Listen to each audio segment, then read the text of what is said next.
Hello friends, welcome to my channel. In this video, we are going to discuss about content authoring tools. So basically, we will be talking about Experience Manager and what are the different components through which this Adobe Experience Manager is being built. And again, normally what all basic questions that are being asked whenever you are going to appear in AEM interview. So basically the first thing is like you should be aware of the technology stack. So what is the technology stack that is being used in AEM? What is the backend? How the data is fetched? What is the framework? So you should have basic understanding that again, you have learned about many other database, but in AEM, the database that is being used to store all the assets, all the digital data, that is called JCR, Java Content Repository. And again, it is a key value pair, tree-like structure in which information regarding each and every asset content is being stored. So Java specification for accessing content repository, and Apache Jackrabbit is an open source implementation of JCR 2.0. Then we have the other concept called Sling. So once the data is being stored, how this data is being accessed.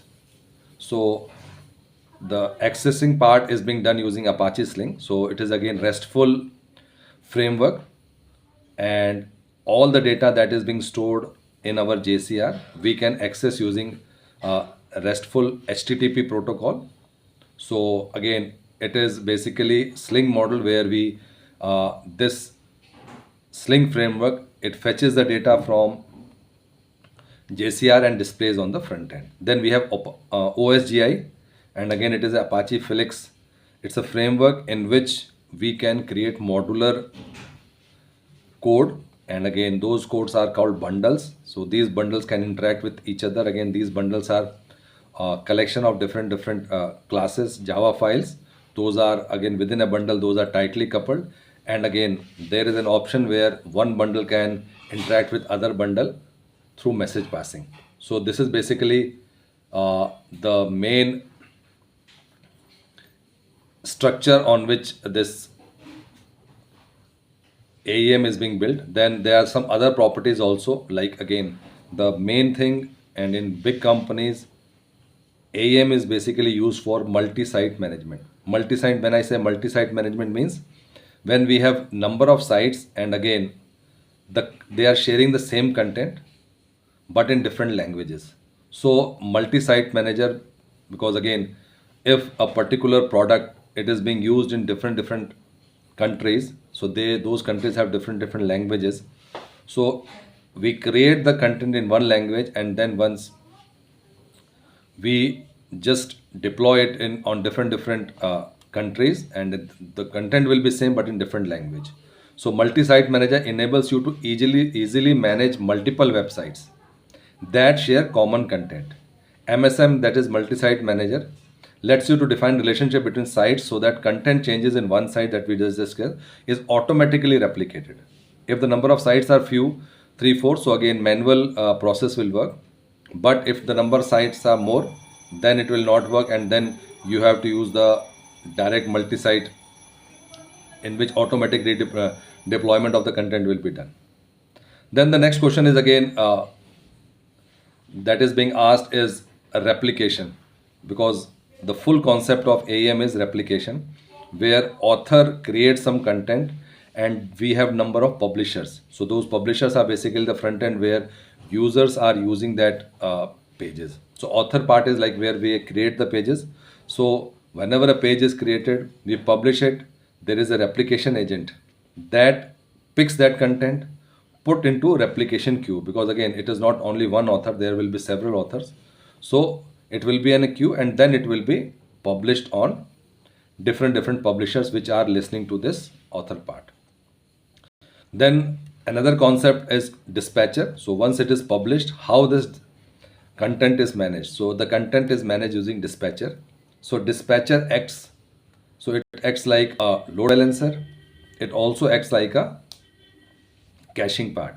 So in order to improve the performance of the website, the frequently accessed page, this Dispatcher, it stores, and whenever those pages are again requested, instead of going to the author part, it serves those pages from its caching. Plus, load balancing means to which author or to which publisher this request should go. So it balances the loads. So basically, which publisher has less load, it will be redirecting those requests to the publishers. Then we have some other important concept like parses and iparses. So again, it is a paragraph system component where you can add other component at page level. Then we talked about OSGI bundles. Again, these are the bundles that are basically collection of classes, Java classes, which are tightly coupled. And again, it can be installed in this OSGI framework. It has different states, like it can be in installed state, it can be in resolved state, it can be in starting, active, stopping, and finally installed. So this is the life cycle. So normally you should be aware, like it starts with installing, then resolved. When all the dependencies are resolved, then it will start. It will be in active state, and if you want to stop it, you can stop, and finally uninstalled. Then very important and very similar concept is of package and bundle. So basically, package and bundles, they sounds similar, but again there is a lot of difference. Package we created using the package manager. Whenever we want to transfer some modules from one AEM instance to another AEM instance, or from one instance to another instance, we use this package concept. But when we talk about bundle, so bundle is entirely different thing. We just talked about like bundle we use in our OSGI framework, where we install in OSGI framework. It is again a module that is capable of doing one kind of functionality. It is capable of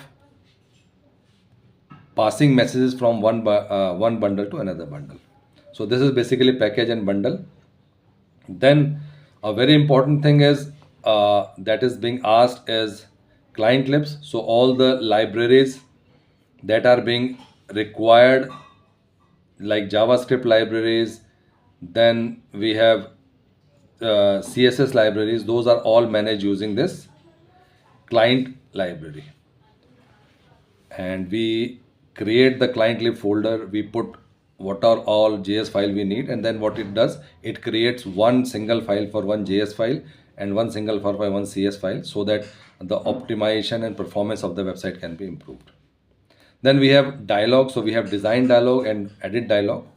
So again, dialog system, without dialog system you cannot do the authoring part.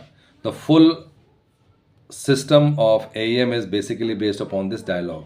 Wherever you are going to authoring part, for every component we have this dialog that makes sure that we are able to configure that each and every element. So design dialog, as the name suggests, it sits at the template level. And normal dialog, if we talk about, it sits at the page level. So whatever changes you do in the design dialog, it will be applicable for all the different pages that are being created using that template. So these are the basic questions that are being asked in your AEM interview question. If you like this video, please like, share and subscribe. And thank you for watching this video.